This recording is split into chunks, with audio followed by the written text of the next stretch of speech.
Welcome to this JISS podcast. I'm extremely pleased to have with me the director of the Jerusalem Institute for Strategy and Security, Brigadier General in the Reserves, Yossi Kuperwasser.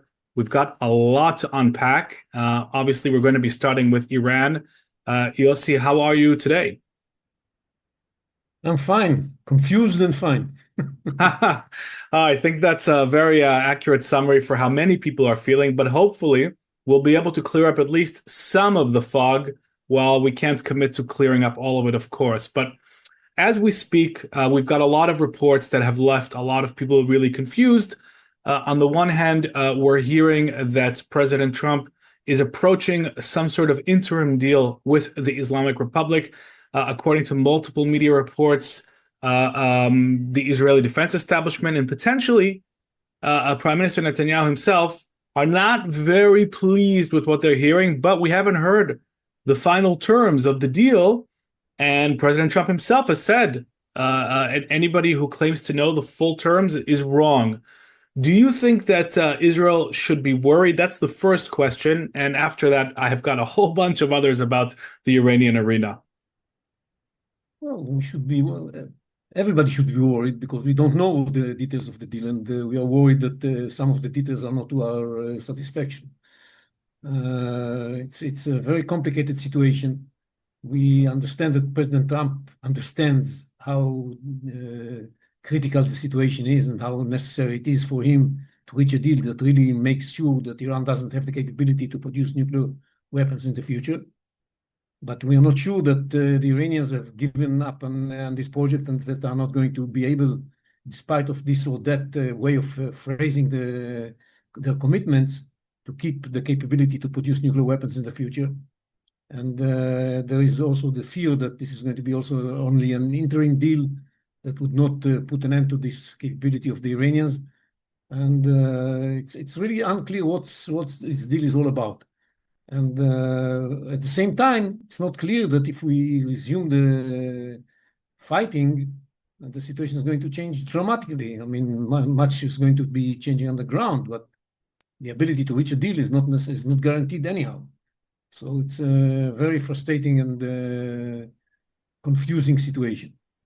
Right. And I think that that's an excellent drop-off point to actually take stock of what has been achieved. Because, one of the things that I keep hearing is that, well, Iran is going to emerge from this quote unquote stronger. And personally, I take a very skeptical view of that because even though there are many question marks and some of them are disturbing, as you've just pointed them out about what may come next, I'm not sure that that cancels what has been achieved militarily. I mean, if we look at, the Iranian missile program, their command structure, the nuclear program, which was already pretty badly hit in June and hit again in this war, how would you frame this in terms of looking at the military achievements as opposed to the question marks going forward? Do you think that we need to make a distinguishment between these two issues? Well, we are underestimating what has been accomplished so far. I think we have accomplished tremendously lot. We have managed to inflict very, very heavy damage on the Iranian nuclear project.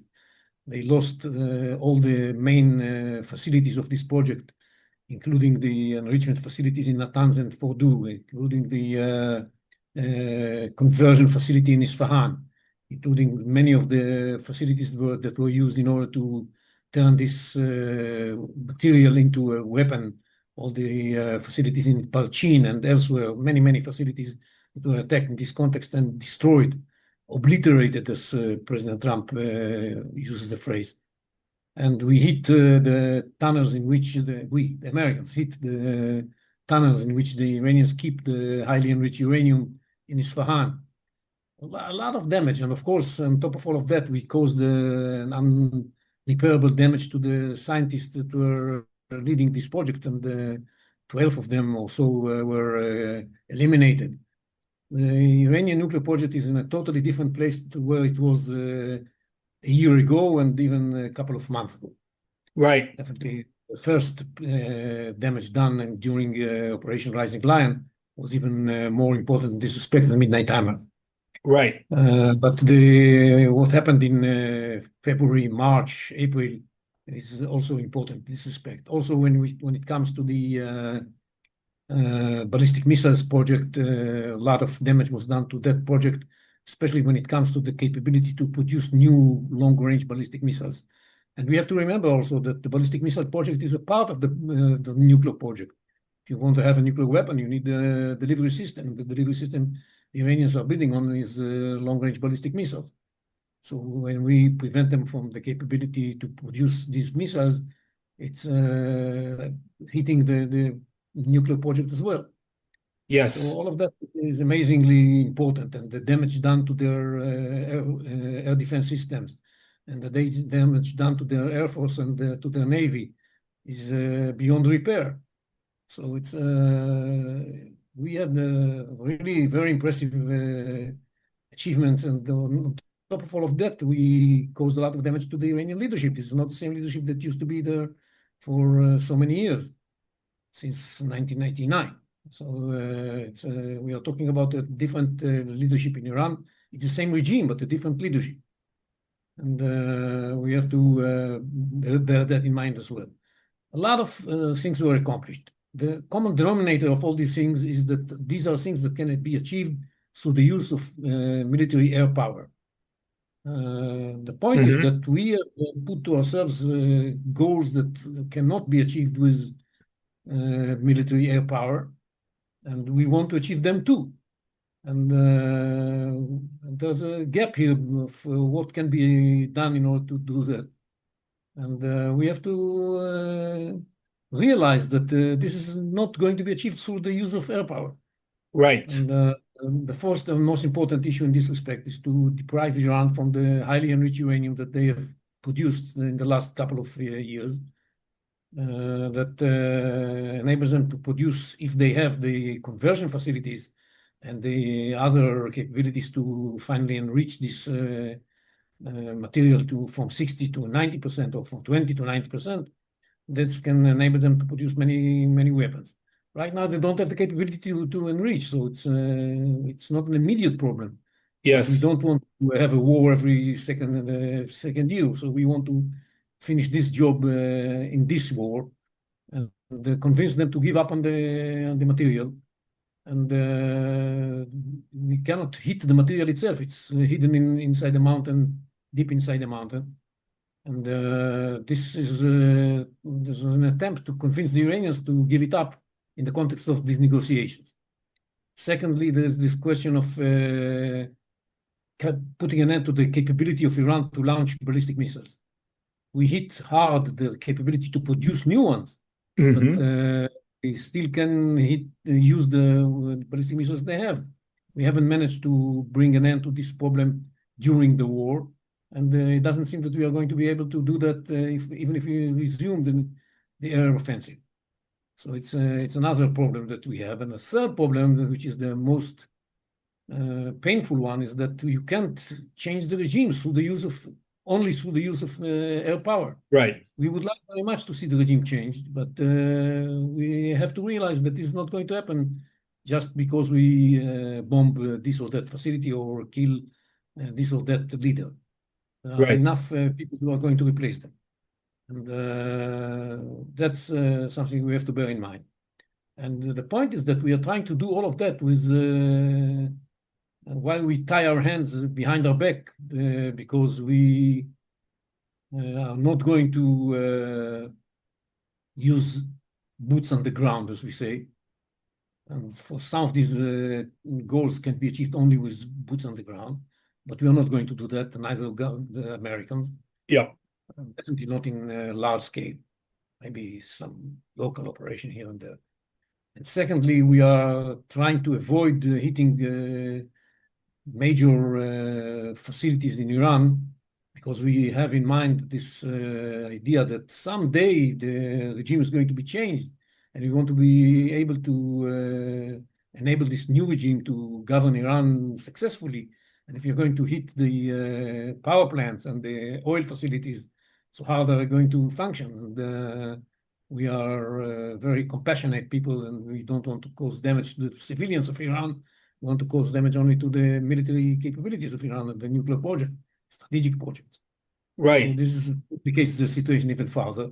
And we don't want to work with the Iranian opposition that is not capable of changing the regime, that just cares about its own problems like the Kurds.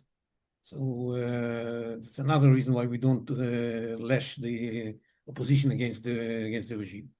So under all these obstacles, we have a problem.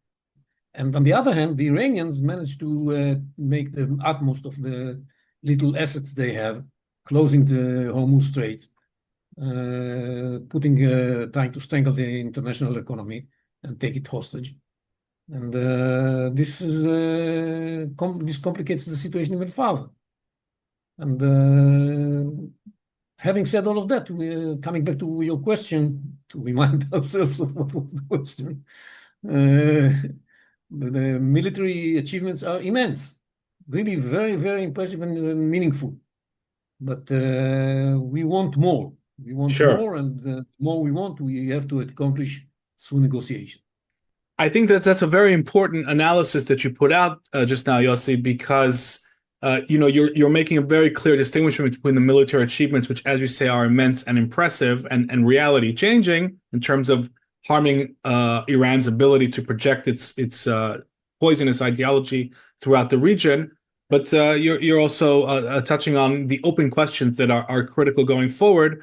And the reason that I asked this question is because we are now seeing a narrative, unfortunately, in my view, that's becoming quite fashionable, that this entire war was a mistake because Iran has emerged stronger. I personally think that it's a preposterous narrative, but that's, one of the reasons why I'm asking the questions, because I think that it's a very shallow take that doesn't take into consideration. The attack was very successful in achieving the goals that were put forward for this attack.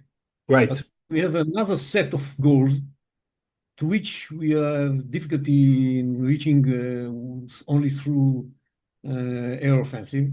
And we focus on those goals because as human beings, what was achieved, we tend to minimize the importance of it. Right. It was already achieved. Why do we even discuss it? This is already ours. No, this was extremely important achievement, and we have to realize that Iran is much weaker. It's not only much weaker because of what's happening, what has happened during the war. Two other elements that make Iran even weaker. One is the ongoing blockade, with all due respect to the Iranian use of their asset of controlling the strait. The Americans have shown that they can also play the same game. And the immediate impact on Iran's economy is much larger than the immediate impact of the closure of the Hormuz Straits on the international economy. And secondly, the entire structure of proxies that they have built so many years is in a very poor shape and doesn't have the capability to help them. Doesn't mean that they don't have any capability at all. We are fighting in Lebanon, and it's complicated war, but it's definitely not what the Iranians expected from Hezbollah and from the Houthis in a situation like that. 100%. And I think that CENTCOM even said in recent days a pretty remarkable statement that Iran cannot directly now logistically supply its proxies with weapons, Hezbollah or Hamas. I'm not sure if they included the Houthis in that or not, but it was a pretty remarkable assessment coming directly from CENTCOM, which very much reinforces your analysis. Before we move on to the other arenas, let me ask you a quick follow-on, because you said something very interesting, that the Israeli-American coalition actually refrained very intentionally from striking the Iranian energy infrastructure sites and the oil export facilities for all of the considerations that you mentioned. Do you think that there's a certain paradox here where on the one hand, we are trying not to hit those sites, thinking about the future Iran, but if anything can actually potentially destabilize the regime through air power beyond hitting the besieged, it would be those targets. Would it not? Well, of course, this is the option of hitting those targets is on the table all the time. And it has to be taken into account by the Iranians. And the Americans threatened to do that. And as a matter of fact, you can do it in all kinds of ways. You can do it in a way that you're going to make all these facilities totally unrepairable, or you can make them unrepairable for the foreseeable future. Depends on how you attack them. And the Iranians should be worried about this possibility. But we have to bear in mind that from an Iranian regime point of view, they don't care about the well-being of the population. Right. They have one goal in mind: staying in power. Weakened, facing problems from within. Who knows what's going to happen in the coming few months? There Mm-hmm. might be some upsurge from within in Iran. Everything can happen, but what they are focused on is staying in power right now. And we have to be able to distinguish between the Iranian economy, which puts pressure on the Iranians, on the Iranian Right. regime, but not fully, and those steps that prevent the Iranian regime from keeping the regime economy in place. And the regime economy is first and foremost this capability to pay salaries to the people of the IRGC and the Basij. Yeah. If they reach a situation where this is going to be difficult, they are going to be much more worried. But this is a game because what they do is putting pressure on Trump's economy, both economically and politically, because he has to face the elections. They never face elections. Right. He has to face the midterm elections, and he has to take this into account, which makes his calculus more complicated. And they are playing this game. But in the end of the day, I think what Trump is trying to convey to them is that, look, you may think that because of this consideration, I'm going to be softer on the issues that are really important. You're wrong. With all due respect to the midterm, what is most important for me is to make sure that you don't have the capability to produce nuclear weapons. Mm-hmm. And I think from an Israeli point of view, this is extremely important, because it raises the question to what extent we can rely on Trump. As long as this is the order of priorities of President Trump, we can rely on the president. And we have to remember that what's at stake is reaching some sort of an arrangement that's going to be way better than the JCPOA. Yeah. The JCPOA allowed Iran to have the capability to produce a nuclear weapon within a year. That was the idea of the JCPOA. As a matter of fact, it paved the road for the Iranians to produce a wide arsenal of nuclear weapons, even without a year separating them from that. At the end of this agreement that was scheduled to be in 2031. Mm-hmm. What President Trump is trying to accomplish is a situation where the Iranians are not going to have the capability to produce those nuclear weapons for a very long period of time. Well, in the beginning it was said ever. Now it seems that it would be ready to accept 20 years. Right. This is something totally different than what the JCPOA provided. And this is very important from an Israeli point of view, because for the first time, Israel and the United States vision of what needs to happen vis-a-vis Iran's nuclear project is more or less the same. Iran should not have the capability to produce nuclear weapons. Not only Iran is not going to have nuclear weapons, Right. Iran is not going to have the capability to produce them. And what we have accomplished so far with the damage done to the ballistic missiles and to the Iranian nuclear project is already getting us closer to reaching that. And if we are going to be able to take the material, enriched material, away from the Iranians, we shall be even closer to achieving this goal. I think that we shall those need, are, by the way, yeah. We shall need, by the way, a much better monitoring and verification system, the one that was there in the JCPOA. So I think that those are critical insights. So thank you for providing those. And really a final question on this arena. If, as you say, and of course this is the case, the Iranian regime is trying to play the long game, trying to outlast the Trump administration. As part of that strategy, they may or may not sign on to an agreement that limits their nuclear enrichment, the uranium enrichment capacity. But in the event that the regime survives past the point of the next U.S. elections, do you think that Israel has to prepare itself for a scenario where even if Iran breaches a future agreement, it still may find itself on its own, essentially, dealing with the Islamic Republic? Do you think that this is a realistic scenario and one that Israel has got to prepare for either way? First of all, we have to prepare to all bad scenarios. That's a possibility. But I think that any government, any administration in the United States, if it is provided with a very good agreement on Iran, is not going to back away from that. I don't think the Democrats want Iran to have a nuclear weapon. Right. They did their best in order to distance Iran from having this capability. Their best was not good enough, but that's what they were trying to accomplish back then in 2015. And there was not an effort by the Democrats intentionally to let Iran have a way to have a nuclear weapon. Unfortunately, what they managed to accomplish in the negotiations was very weak. And this time, I hope we shall end up with something much better. And what we did on the ground already puts us in a much better situation than we were before. Yeah, 100%. I think it's very important to not let the Iranians enrich uranium at all. I think that the rumors about the Iranians having that might get away with permission to enrich uranium to 3.67%, even though this sounds like a low percentage, this is about 50% of the enrichment you need to go on your way to 90%. It's a very important stage. And the fact that you have functioning centrifuges is by itself a problem. Sure. These same centrifuges can be used in order to produce highly enriched uranium. So the best thing is to make sure that they don't enrich uranium.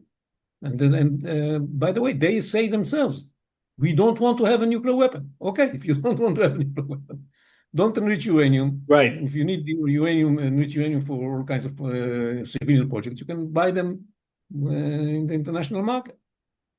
Exactly, 100%. Yeah, use the Iranian rhetoric against the Islamic Republic's own enrichment efforts. I couldn't agree with you more on that. Let's shift to some of the arenas that you've already referenced, and we'll obviously start with Lebanon, where we are hearing, according to multiple reports, and here too, this is slightly deceptive because if you zoom in on the micro, it's a very different picture from the macro. But at the micro level, Hezbollah is firing first-person view drones, fiber optic quadcopters. It is found a loophole that the IDF is racing to close with a range of defensive and interception capabilities. We won't get into that right now, but they're definitely accelerating that as soon as possible.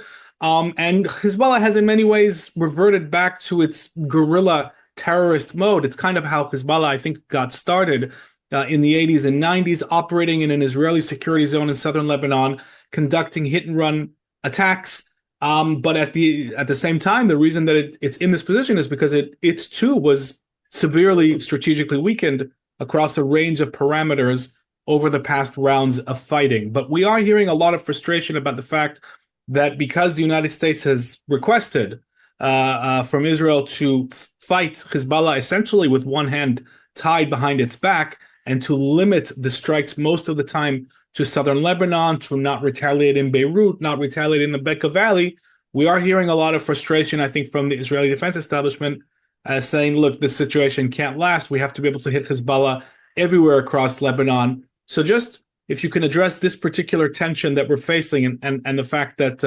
Hezbollah has reverted to this guerrilla mode out of weakness, but still presents a formidable danger to our troops operating in southern Lebanon. Well, it brings me back to the Rolling Stones song, you don't always get what you want. So yes, we would like to have unlimited room to maneuver and operate in Lebanon, but we are a part of a wider war, and we are fighting together with the Americans. This is a huge asset that we have. It's very important for us to make sure that this cooperation between us and the Americans accomplish the job in Iran, as we were saying. And if this means that we have to take upon ourselves all kinds of limitations and the use of force in Lebanon, so be it. We have to speak with the Americans and explain to them again and again what is the price we are paying for playing in Lebanon this way. I think they know that. They realize that, and it's very difficult to justify it when you see casualties on our side. But I'm not sure that if we had unlimited room to maneuver in Lebanon, this would mean that there are going to be no casualties. because we have a technical problem that we have to find a solution to and deal with those drones. And in JISS we have published several papers about how to better deal with these drones, about the lessons learned from Ukraine and the lessons learned from operational activities in Lebanon itself. And I hope that we should be able to implement those lessons the sooner and come up also with all kinds of technical solutions that everybody's working on. And at the same time, make the best of what is permitted to us in these new rules of the game in Lebanon. Definitely, in the end of the day, we need more room to operate in Lebanon. We cannot limit ourselves to operating only in the south or only in certain areas. It's because Hezbollah takes advantage of that. It operates freely in Beirut. It operates freely in northern Bekaa Valley. And this is something done totally unacceptable for us. But for the time being, for a short period of time, until there is an agreement in Iran, we can play this game according to the new rules, unfortunately. Okay. And if we're looking at the larger sort of paradox that seems to be occurring in Lebanon, in which the Lebanese state, is demanding sovereignty. It's saying that Israel has to leave southern Lebanon. But Israel is saying, look, if you want us to leave southern Lebanon, you have to prove to us that you're not going to allow Hezbollah to once again set up and entrench terror infrastructure all over southern Lebanon. And just remind the viewers that the idea of a mass terrorist invasion, of a massacre of a region of Israel that's near a border, actually came from Hezbollah. That they were the inspiration for Hamas's October 7th attack. And so now that the IDF has essentially removed most of Hezbollah's cross-border invasion abilities, Israel is facing pressure to leave southern Lebanon in some sort of peace process. But the paradox is that would actually weaken the Lebanese state, because the more the IDF weakens Hezbollah, the better the better the Lebanese state has a chance at actually applying sovereignty. So we seem to be trapped in a real paradox here. How would you describe this situation? What would your message be to the international community that seems to be obsessed with the idea of just a ceasefire at any cost and we'll work it out from there? How do you view this entire entanglement there in Lebanon? I don't think we are under pressure. I mean, everybody understands why we need to stay in the areas we control now in southern Lebanon, why it makes no sense to allow Hezbollah to go back into those territories and resume the threat to our communities along the border. This makes no sense. The question is, what's going to happen first? Are we going to have to take a larger operation and deal with Hezbollah north of the 10 kilometers area that we have deployed in so far? Or is there going to be readiness? Is there going to be readiness on behalf of the Lebanese government to do something about this disarming Hezbollah?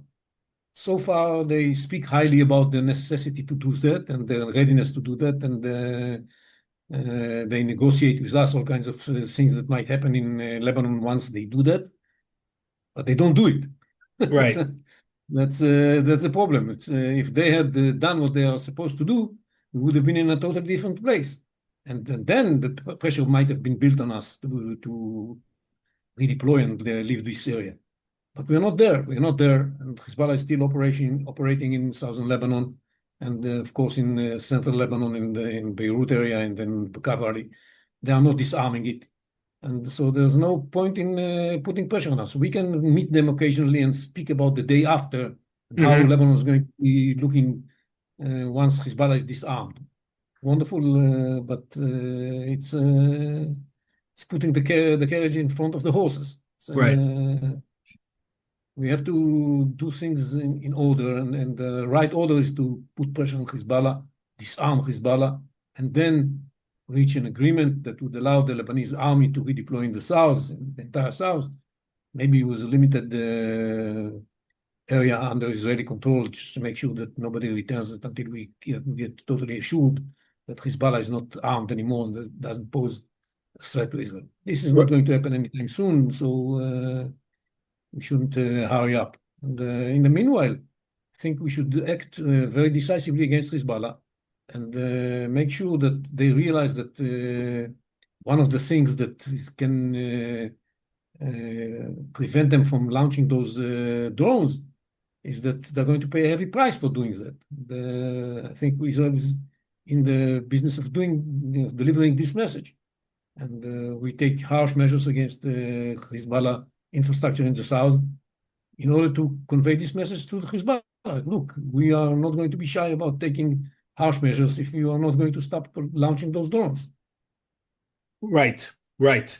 And so, I guess a final question about Lebanon would be, some people have put forward the idea almost as axiom that the only way that the Lebanese state and army can really prove that they're serious about disarming Hezbollah, disbanding Hezbollah, filling the vacuum that would be left by any future Israeli withdrawal, this would actually necessitate a civil war, that there's no way that they can do this without facing a civil war. And interestingly, yesterday, Naim Qassam, the Secretary General of Hezbollah, appeared to have threatened a civil war, saying, calling on his supporters to overthrow the Lebanese government just for... He's going to initiate the civil war, not to wait for the Lebanese army to take the initiative. Right. That seems to be the threat that he placed on the table, that if the Lebanese government even continues with its direct talks with Israel, which is a huge political blow, I think, to Hezbollah's very legitimacy, he was basically saying, that he would... make a move to overthrow the Lebanese government. Do you think that it's inevitable that if we want to see Lebanon actually become a functional sovereign country, they have to have a civil war with Hezbollah? Well, they don't have to have a civil war, but we have to weaken Hezbollah to the point that there's not going to be necessity for a civil war, that they will feel that they are unable to protect themselves against the Lebanese army. We are far away from that. Okay. We are weakening Hezbollah. It's not the same Hezbollah we had on October 6th, October 7th, 2023, and it's not the same Hezbollah that we had on March 2nd when they started this round of the war. They are paying a heavy price and they're losing a lot of their operatives, but we are not yet there. Mm-hmm. We can count on the Lebanese army to do what needs to be done.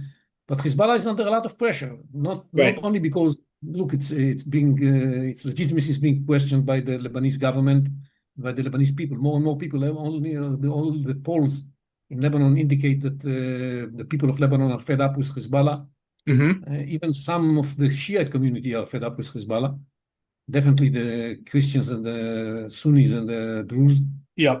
And the situation inside the Lebanon is very problematic. Secondly, they are facing the repercussions of the weakening of Iran. As mentioned before, this makes them weaker too. Third, Israel is hitting them hard. And fourth, the most important thing in my mind is that they lost their justification to exist. Right. Because they were claiming all the time that they are the shield of Lebanon. They are there in order to protect Lebanon. Yeah. But everybody knows that everything they did, and definitely on the March 2nd and also on October 8th, 2023, was taking military steps against Israel, not in the name of Lebanon, but first in the name of Hamas, and now in the name of Iran. Right. So they are not a protection of Lebanon. They protect Iran and Hamas. And Lebanese people are saying, why? Why should we suffer because of that? And they suffer quite a lot because there are many displaced people in Lebanon because of the war. And they put pressure on Hezbollah. They look at Hezbollah as the culprit of what happens to them. And so Hezbollah is under tremendous pressure. This is what brought Hezbollah in order to turn the table around to say, well, we are going to take action against the Lebanese. The lesson learned by the Lebanese government is that because of everything that I mentioned about what happened to Hezbollah, is that they should conduct negotiations with Israel. Right. We have negotiations. They wouldn't dare to do that if Hezbollah was strong. Hezbollah is weak enough for them to conduct negotiations with Israel. It's not weak enough in order to enable them to take action against Hezbollah militarily. But politically, they feel secured enough in order to launch negotiations with Israel. Mm-hmm. Uh-huh. They don't feel secure enough for Aoun himself, the president, to meet Netanyahu. But for other delegates to do that, that's enough, safe enough for them to do. And yes, Hezbollah threatens the civil war because they would take anything in order to change the course of the developments in Lebanon. That is definitely against them. Yeah, I think that's a very interesting a measurement of Hezbollah's strength, that it's weak enough to allow the Lebanese government to hold these negotiations, which are historic precedent. We're not going to include the 1982 arrangement, which was very different. So absolutely, but not strong enough yet to go all the way. Fascinating indication. I like the way that you use the Lebanese government's conduct as an accurate measuring tool of Hezbollah's strength in Lebanon. I And didn't even mention the fall of the Syrian regime as a part of the weakening of Hezbollah, but we have to add that to it.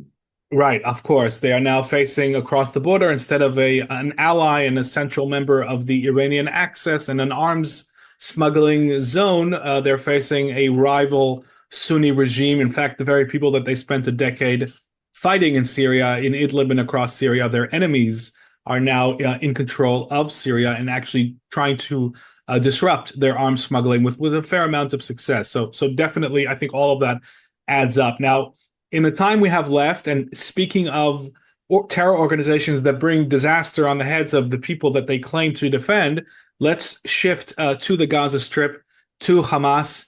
And here, we have an interesting situation, because this arena, to me at least, seems really like a time bomb. The status quo to me looks untenable, even though the IDF is now in control of 60% of the Gaza Strip, according to multiple reports. It's the yellow line has shifted in Israel's favor. And even though every single day we are hearing about terror infrastructure, Hamas cells that are taken out, senior Hamas commanders, and of course, Izzadin al-Haddad, the commander of Hamas in Gaza, who was eliminated very recently, and Hamas did nothing, which I think is a stunning indication of its actual ability, capabilities to fire on Israel at this stage, close to none. But still, within Gaza, they are the dominant terror organization. And my sense is Israel is not going to accept that. They're not going to believe this process of disarming Hamas diplomatically is going to lead anywhere. What's your sense? Is this an arena that's essentially a time bomb? Or is there any way that this diplomatic process can actually lead somewhere that's satisfactory for Israel? Not sure it's a time bomb, but it's not going necessarily to explode anytime soon, because the weakness of Hamas is apparent. But can we accept Hamas as the power in Gaza? No. It's just not that pressing issue as it used to be in the past, because of two reasons. One, Hamas is weak. And the other, what bothered us in the past was that there was no arrangement for the day after Hamas. And we were worried very much that we shall have to serve as the civil administration, the Israeli military will have to serve as the civil administration. Right. Today there is an arrangement. The 20 points plan of President Trump provides an arrangement of what's going to happen the day after, the ISF, the technocratic government. Yeah. So of course, we are adding some elements ourselves with the support of the Hamulas, of the clans. Yeah. And so there's something to replace Hamas in the day after. We are not in a hurry to make it happen, because we have more pressing issues on our table. We have to finish the Iranian issue. We have to deal with Hezbollah in the north. These are more pressing issues than Hamas at this point. Sure. It doesn't mean that we gave up on dealing with Hamas. We have forces in Lebanon, in Gaza, and we are using the Air Force from time to time in order to help them and eliminate some of the 7th of October terrorists, and deal with all kinds of other threats that emanate from Gaza. But it's not the number one issue right now. It used to be until we started moving to Lebanon. But now, when we have this plan of President Trump that we fully support, and we are going to make the best out of it. The plan, by the way, also deals with the prevailing situation where there's no agreement on Hamas disarmament, and we can move forward in improving the living conditions in the areas under our control, in those 53 to 60% that we control of Gaza. But most of the population lives under Hamas control. They are not under immediate pressure too, because we allow so many trucks Right. of humanitarian to come in. So there's no pressing situation, humanitarian situation over there. And we can wait a little bit until we deal with it. We cannot accept as a permanent solution for this problem Hamas that is still armed in control of Gaza. That is not going to be acceptable. And at some point, after we finish the other arenas, we should have to come back to Hamas in Gaza. Oh, right. We also have to that we have an elections coming. So I'm not sure Yes. that we have to do that before that. Of course, and that's always going to be central to determining the future policy. But let's look at the two scenarios that you've etched out for Gaza. I think it's very interesting because on the one hand, you said that Israel has the possibility of improving the living conditions in the parts of Gaza that are under its control, the Israeli side of the yellow line, the western side of the yellow line. Actually, sorry, the eastern side of the yellow line. The western side is under Hamas control. But at some point, and I agree with you that it's not urgent, it's not a top threat. Israel doesn't want to fight every arena at the same time. All of that makes perfect strategic sense. But whenever that time comes, do you think Israel would make do with this idea that here's a second Gaza under Israeli control? Let's try and lure Gazans out of Hamastan, for lack of a better word, and into this new zone? Or is the decision more likely to be, look, we can't deal with Hamas remaining the dominant armed organization, even if it's 40% of the strip, and this idea of two Gazas is on borrowed time? I think that we are not going to accept the situation in Gaza for a long time. I think that we should take steps in order to change it. And there is a military solution to this problem. Nobody wants to use the military for that purpose, but eventually I think we should have to. And it should be gradual and step by step. And again, I recommend people to read some of the publications we have on this issue on JISS website about the future of Gaza. And that's what I think is going to happen there eventually. Right. I don't expect Hamas to disarm by their own will. That's probably not going to happen. Okay. Well, first of all, Yossi, thank you so much for this 360-degree take of every one of our critical arenas. Of course, there are other arenas that we haven't gotten to, maybe hopefully in a future podcast, but I think this has been hugely helpful and enriching to the viewers. So thank you for your insights. They are essential. And I very much hope that we will be doing this again sooner rather than later. Thank you, Yossi. Thank you. Thank you.